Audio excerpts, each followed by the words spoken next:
Welcome to the Whole Person Parenting Podcast. We're here to have honest conversations about how to follow Jesus and parent kids in a whole person way. For more content and encouragement as we support you on your journey, you can find us on Instagram, YouTube, and wherever you get your podcasts.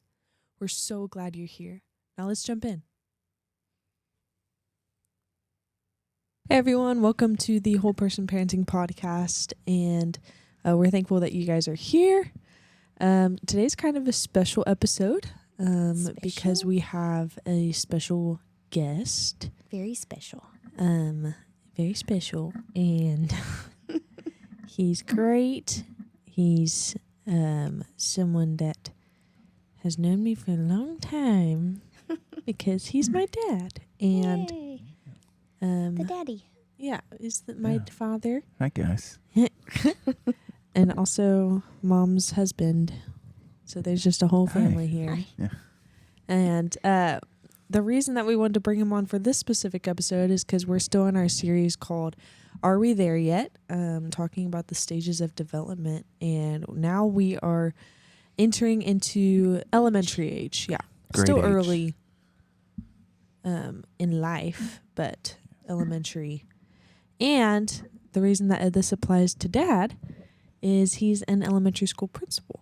I am. So, Yeah. how long have you been doing that now? Like 9 This is years? my 8th year. 8th year? 8th year, yeah. Yeah. So he works at a public school in Tulsa, Mm-hmm. and which is where we live. And you weren't always an elementary principal. No. Before that, I spent all of my previous education journey in secondary, so middle school and high school. Yeah. And so 8 years ago, made the shift to the better side. Yeah. Because you didn't think you were going to like it. I did You not. didn't think you were going to like elementary age. Well, you No. didn't know. I didn't he know. was willing to. You were Yeah. willing to try. Yeah. But you had always loved, you had really loved high school and middle school. I had, yeah, the older kids. Yeah. Yeah. But then you made the switch to elementary, and then you ended up loving it. Yeah. I told God that I would like to have a different challenge. Yeah. Still thought that was going to be a principal challenge. Yeah. Didn't know it was going to be an elementary principal. principal challenge. So Yeah. I wasn't really prepared that first year what I was going to get myself into. Yeah.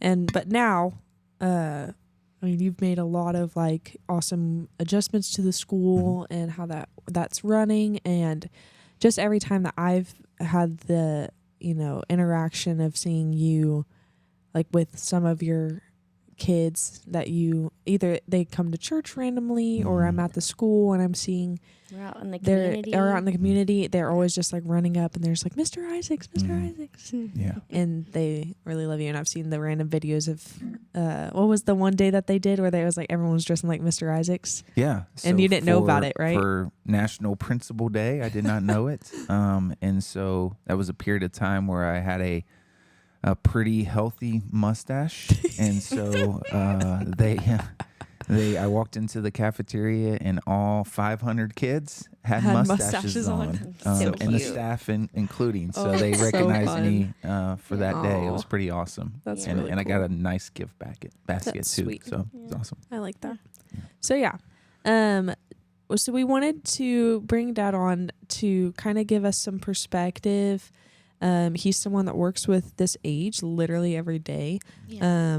And paired with Mom's understanding of where they are developmentally and everything like that. I just think it'll be a cool conversation. So I say we just get into it. What are some kind of things that like define this age? What's going on in this age too?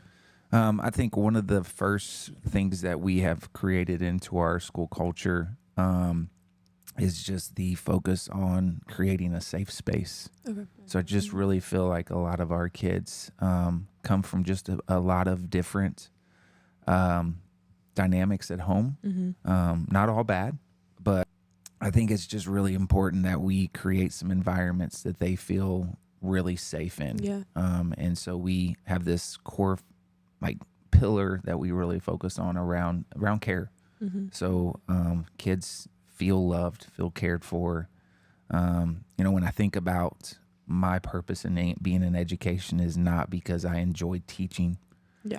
It was really to impact a kid's life by showing love and caring. And so we want them to walk into that building feeling safe, feeling like they can learn in that environment that is going to support them with caring adults and caring attitudes toward them. Yeah. Yeah. And so, Mom, would you say that that is like important too in the home, like for this age? I mean, for all ages, Yeah. but safety kind of like promotes learning, promotes for sure. like Yeah. things like that. Yeah, like for kids who are kids who have a place of safety, a place of belonging, then they're going to be able to have to be able to calm down enough in their nervous system to be able to learn. So like we can't learn very well. We can't think with this front part of our brain very well if we're activated a lot in the back of our brain, and that they call it the lizard brain in psychology. When someone has experienced trauma or experiencing like daily what we call toxic stress, then they're not very able to access. They're actually really unable to access this front part of their brain where learning and memory. And I think we might have mentioned that on the podcast before, that like when the amygdala is activated, the frontal cortex, prefrontal cortex isn't allowed to be. My goodness, yes. Isn't able to be activated at the same time. Correct. Presley. Yeah. So you have to there has to be a certain calmed state. There has to be a certain comfortability in the place where they can learn, which is really cool. Yeah. That Dad's like incorporating that into the school life and making sure it's safe. Yeah. Yeah. Dysregulation is a huge thing in education right now. Yeah. And so we have kids that are way past, and you could probably speak on what the appropriate age is for fit throwing. Yeah. But we see kids that are way past that, Right. where they just kind of sit in the floor and throw a fit. Yeah. Really, developmentally, you should stop seeing some of that around by like age 4. So like maybe into age 3, some actually 2s and 3s is where it predominantly is. But you're talking about kids who are in like kindergarten, even older than that. Fourth grade. Fourth grade. Yeah. Okay. Yeah. Like But so, still throwing fits. And that's things really like interesting. Because like, are they developmentally stuck in like emotionally and then what's happening in their nervous system that they feel so dysregulated that and they don't know how to like modulate that because it's maybe they're developmentally stuck in their social emotional learning. Yeah. So what I was thinking a second ago though is about I know there's like such a focus on relationship in your schools. In your school in particular, that you focus on that with your teachers and everything. And I was thinking about that, how do you see that fitting in with the safety aspect, like for a sense of safety and belonging for kids? Yeah.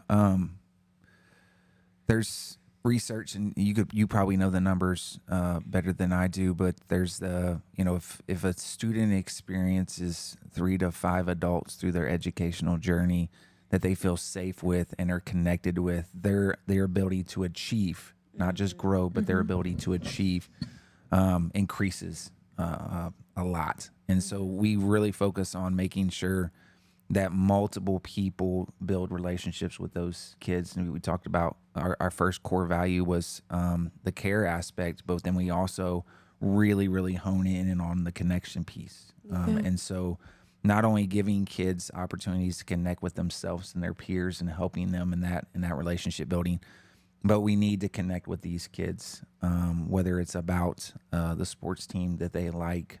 Soccer is really big. Yeah.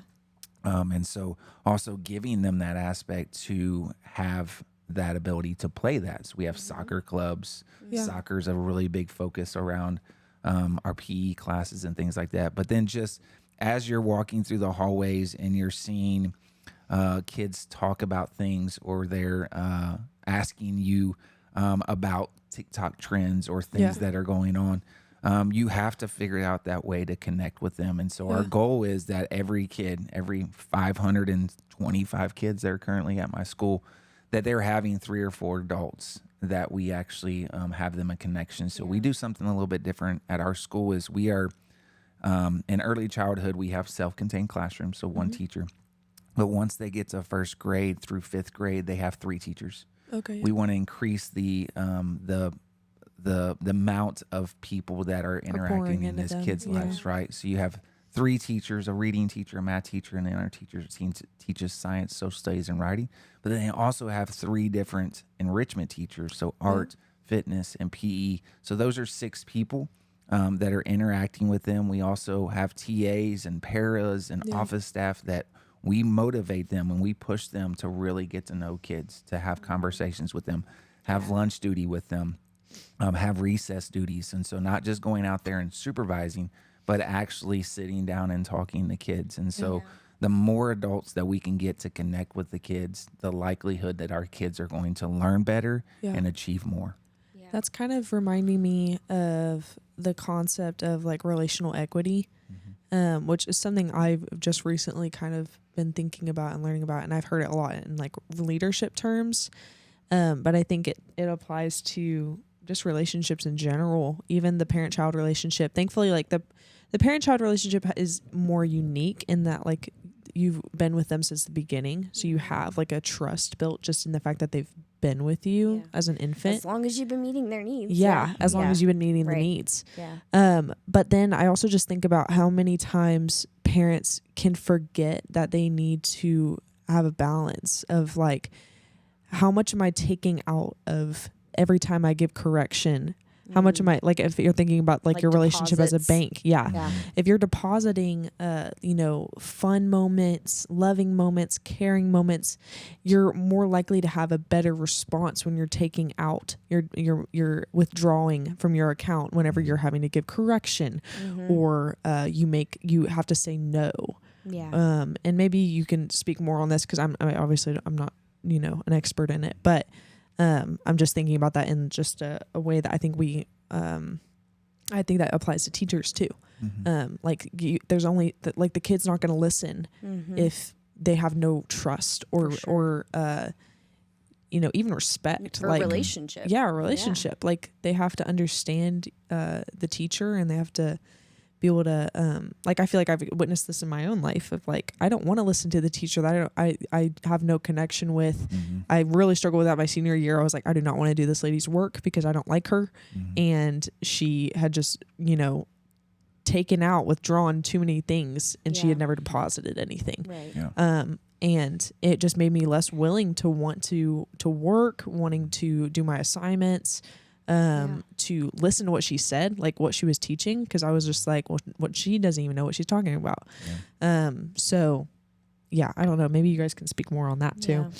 I could add the elementary education piece of it, right? And so we have things that we work on at our school, and one of those things is to be a bucket filler. Yeah. Yes. I remember that concept. So we have there's a book. And the bucket filling book. I had to read it in elementary school too. So parents, if you're looking for something that you can do with your kids, it's a great book to read. Are You a Bucket Filler?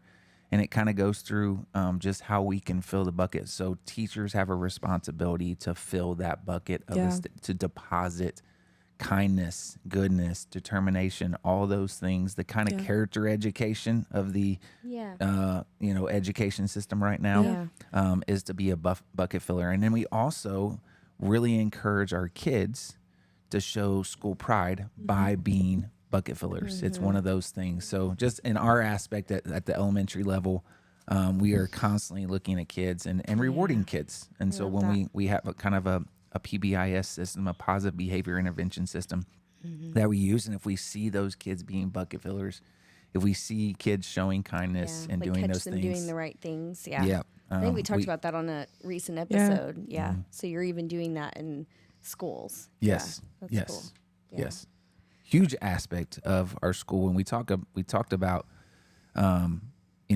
creating that safe space is the kids got to be able to do things too. And we got to set them up for those kind of character traits that we want them to have.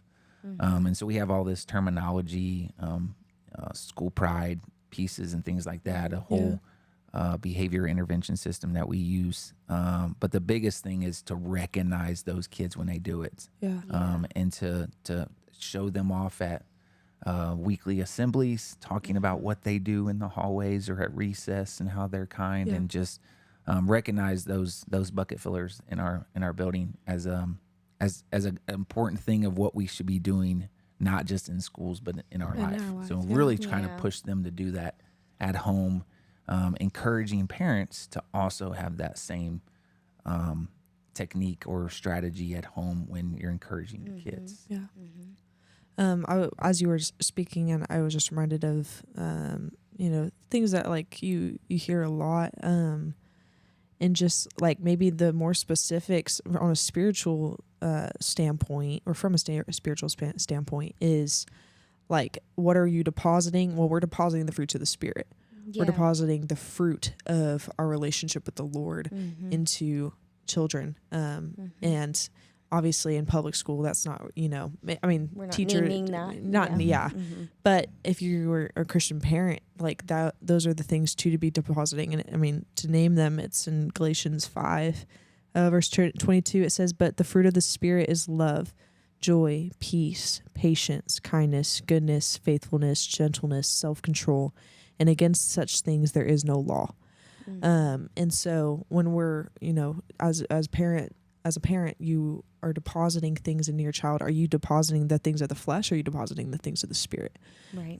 And honestly, the way you'll be able to tell is based on what your child begins to deposit into others. Are they depositing, things of the flesh, like anger outbursts, and not sharing with other kids and things like that, or are they depositing like love and patience and all those? So That's good.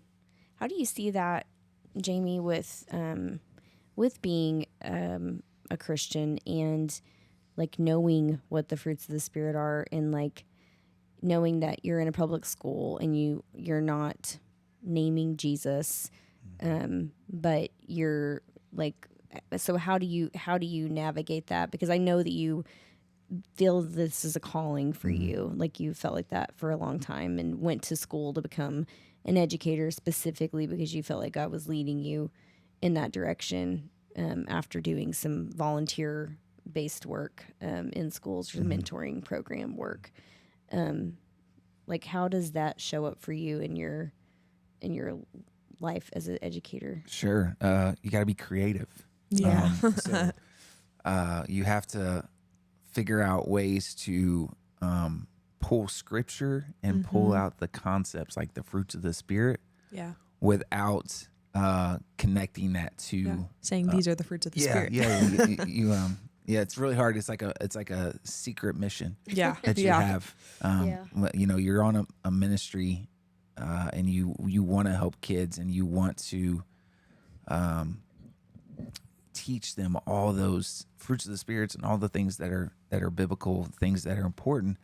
But you can't come out and say those. So one of the things that I felt like was really important for me to do as a leader, once I got into those leadership roles, was to really, really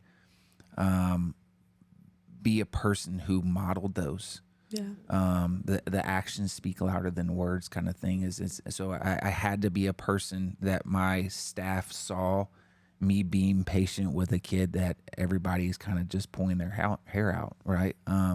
Being gentle to a kid that maybe hasn't experienced that before. Showing love to the kids that no one else is showing love to. You just kind of look for those opportunities, and you have to like show that, and then you get that. One of the things I think it's always been great in education is when people look at you and go, something's different.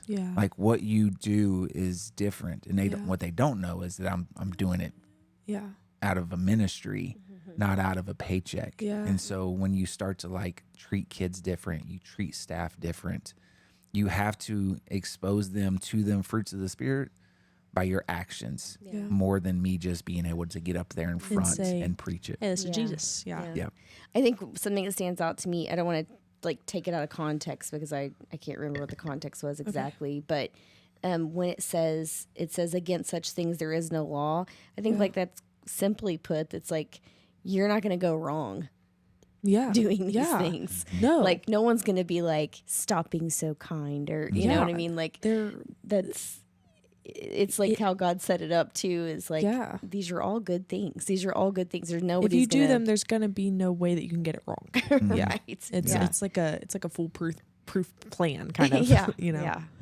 Yeah. I've never had a parent complain that you were too nice. I was too nice or too loving or caring for their kid. Yeah. Will you stop being nice to my kid? Yeah.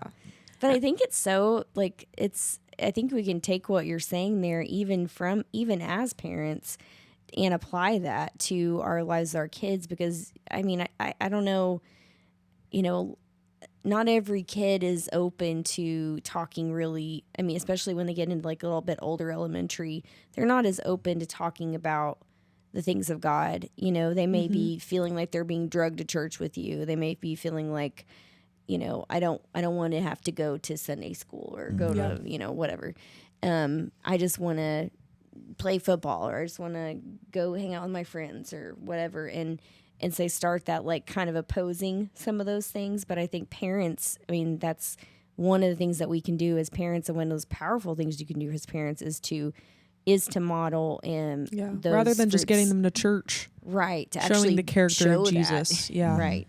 And I mean, that's what Jesus did. Yeah. I mean, I think we're getting into the idea of shepherding and what it looks like to, there's this quote, I don't remember who it's from. I'm pretty sure it's in the book Living Like Fools Praying Like Monks or something. But it's basically this concept that you're so close to the person that you're following. And it's this phrase that you're covered in the dust of your rabbi. Like you're so close in following him that it's just natural that his dust would be on you, that his character would be on you. Yeah.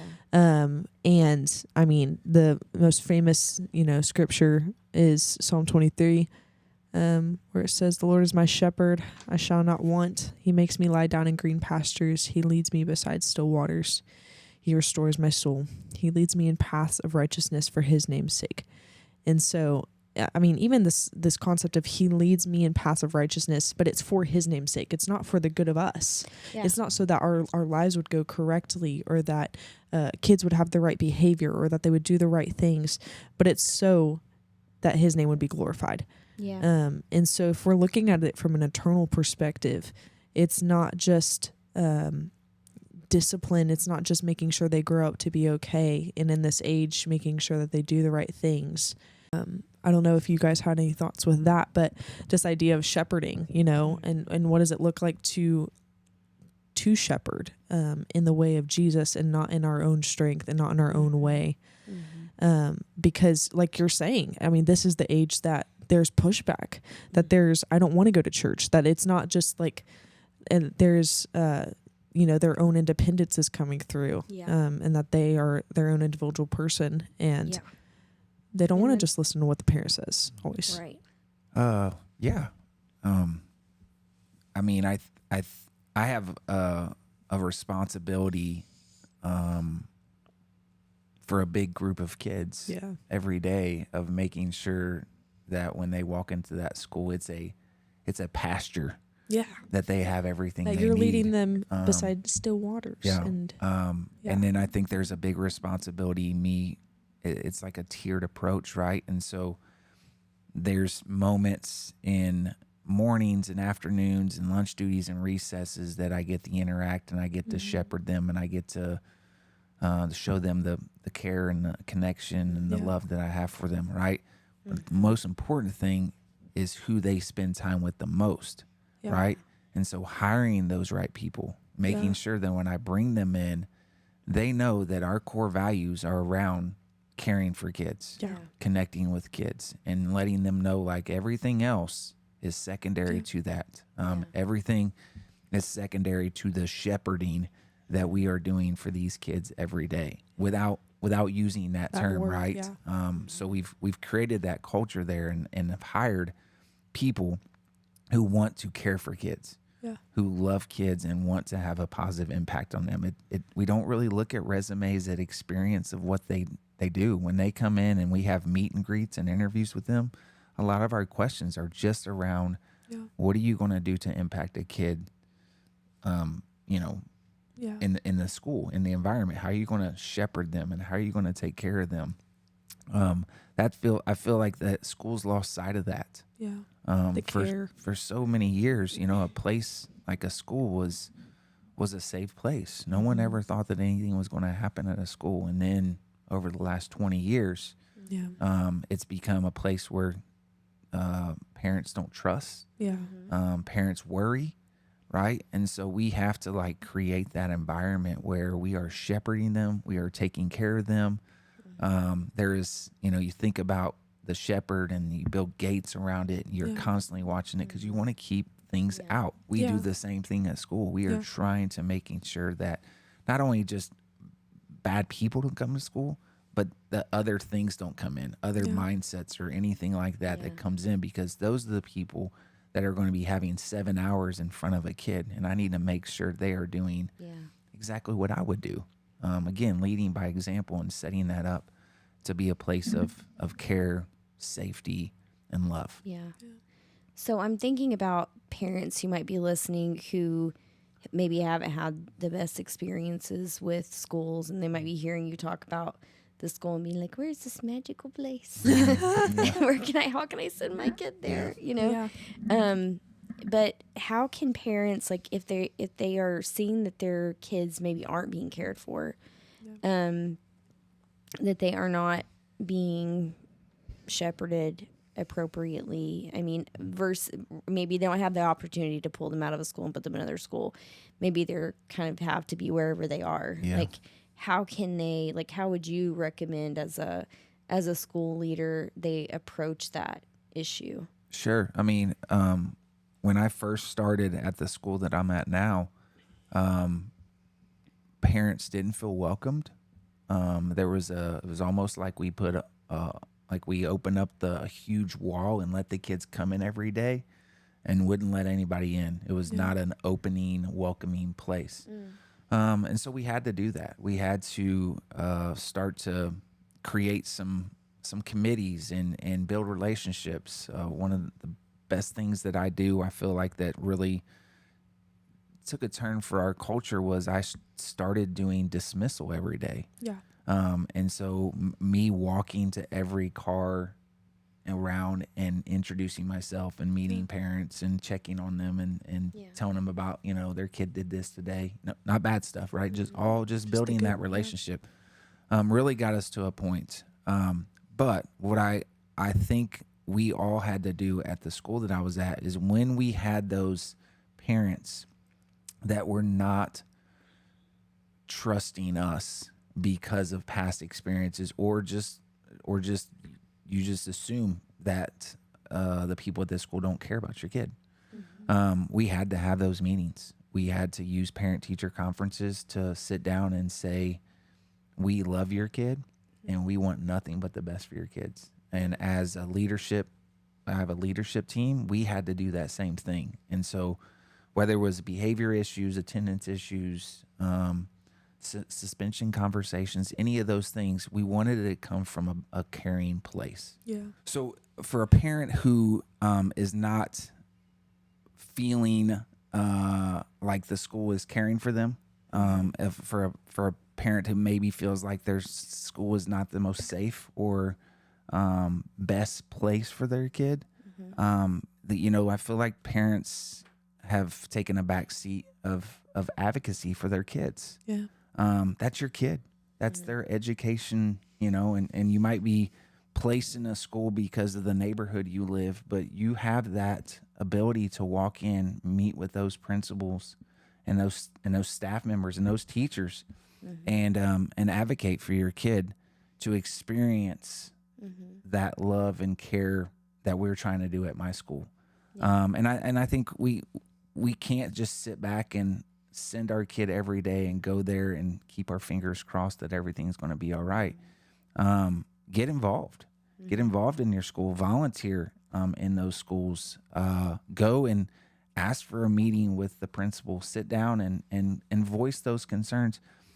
So many times I felt like there was parents who had something and eventually it would blow up. And when I would sit them down and we would talk, I would realize it all was back here at something that was really minor. Yeah. Never And eventually resolved. blew up and it never got resolved. Yeah. And they had this feeling of what we were doing at our school that wasn't in line with what we were doing. Yeah. And so I would for a parent who is having maybe a tough time with the school that their kid's going to, set up a meeting. Yeah. Really sit down and say, these are the things that the school is supposed to provide: a safe environment for my kid, a place where my kids should feel welcomed and loved. And if you're not, then you have to advocate for that, because I feel like there's a lot of parents that just kind of sit back and don't speak up. And then when they do speak up, it's like really big and it's really emotional. Yeah.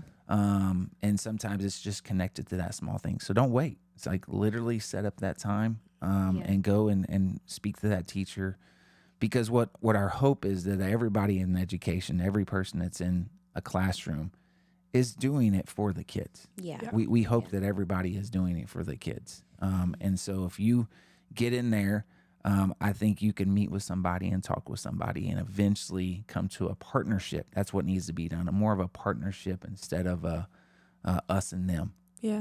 When Us it comes to versus parents and them teachers. even. Yep. Yeah.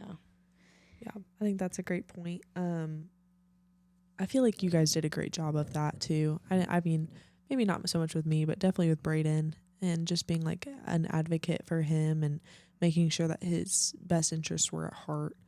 Mostly because I just kind of didn't really. You made friends with all your teachers. I just made friends with all my teachers and sat in the teachers' lounge during lunch. So I didn't really have that many. That's true. I didn't have a need for yeah. advocacy, maybe, but That's like such a good story for your elementary age. I have to say, okay. very quickly. I know we're going to wrap up in just a moment, but I just have to say that there was a period of time whenever Presley came home from elementary school and let us know that she had been doing recess duty,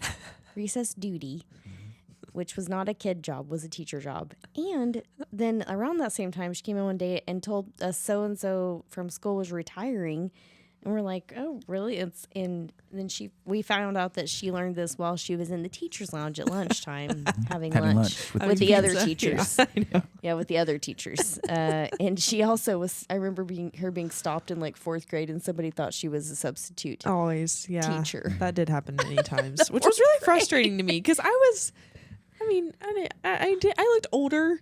I didn't look like like a substitute I didn't look like a teacher. substitute teacher. Come on. Anyways, That was so Well, and funny. I would say, every school has a Presley. yeah, And so there, for sure. When I remember her coming home, I'd look at Valerie and I'd be like, teachers should not be doing that. And Yeah. now I'm a principal of those teachers, and we have kids that Still do that. come in and run copies, Yeah, I know. and go, make a cup of coffee for teachers, Yes. Yeah. and are doing recess duty. Yeah. And so You were those also are just, safety patrol captain. Yes. yeah, safety well. patrol. We have those kids All too. those So, things. but those are Yeah. great things. Those are great Yeah. leadership opportunities. We try to Yeah, I to think it turn it helped me into in the a long positive thing where student council, Yeah. safety patrol. Those are Yeah. things that are really important for kids to have those opportunities. And Yeah. you had those opportunities. Yeah. Yeah. So, yeah, I feel like that was. Thank you for speaking on, Yeah. Of Of course. on that. Thank and you for having me. bringing in the I'm school the first guest, perspective. right? You You're are. the first You're the guest First guest. of the Yeah. podcast. Yeah, first guest of the podcast. This Yeah. is why we This have is an exciting. interesting setup over I here. know for the interesting our me viewers. just yeah. She's I mean just I holding the microphone. I because don't we know didn't how realize this we is didn't gonna have a third sound. arm. I don't know how this is gonna sound. It think could it's gonna sound sound like great. me like waving the mic around the whole time when I'm talking. Potentially. So Sorry if that about did happen, I apologize. Yeah. we're gonna try better. Yeah. We're gonna invest. I in feel a like I third tried to arm. keep it pretty steady. But I was just like, man, we're gonna talk about elementary school kids. Like, what better person Than than someone who works with elementary Yeah. school kids every day. the dad himself? Yeah. I wasn't able to find the green room before Oh my the? goodness. Oh and my with- for gosh, we're not snacks that or bougie anything? here. I You asked can go for down to the all kitchen. green You can go M&Ms. You can and go I down didn't to the see those. kitchen. Get the pantry. Get something out of the pantry. We have prunes in there right now. You can have So some do I just prunes. give you my hotel check for Yeah, reimbursement? we're not doing any per diem here. No per diem. Okay, No, all right. nothing like that. No VIP. Nice try. You are the Yeah. VIP, but no VIP treatment. Well, thank you for having me. Yeah, Thank you thanks for for letting me being talk here. about Yeah. my kids. So we'll have I you love again 'em. soon. We will. All right. Every week. No, I'm just kidding. You're roped in for So- life. I have to get with my administrative assistant to schedule me out. Oh, man. I'm booked Lord. for the next 8 to 10 months. I Oh my think. goodness. Yeah, Whatever. yeah. Anyways, thank you guys for watching. We will be back next week talking about Yeah, or listening. or listening. Yeah, sorry, sorry. watching and listening / listening, or both or neither. Wait, They that doesn't wouldn't work. know. Yeah, Yeah. that doesn't. Anyways, thank you guys for watching and listening, and we'll see you next time. All right. Bye. Bye.